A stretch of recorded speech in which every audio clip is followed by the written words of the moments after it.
Intel yang digaji oleh negara dari uang rakyat untuk menjaga kedaulatan negara kesatuan Republik Indonesia, supaya drone laut Cina tidak masuk ke tanah kita, supaya negeri kita tidak dijajah sebagaimana dulu dijajah oleh Belanda dan Jepang. Itu tugas pokok mereka. Betul?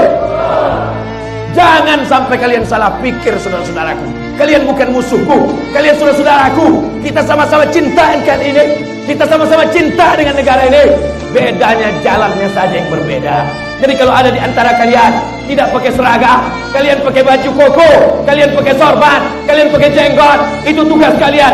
Silakan laporkan. Ceramah Abdul Somad tidak ada yang rahasia. Ceramah Abdul Somad di-upload di internet, didengar di radio. Ada di antara kalian yang memotong, ada di antara kalian yang mengejek, ada di antara kalian yang mencaci maki. Silakan, kita semua akan mati di hadapan Allah Subhanahu.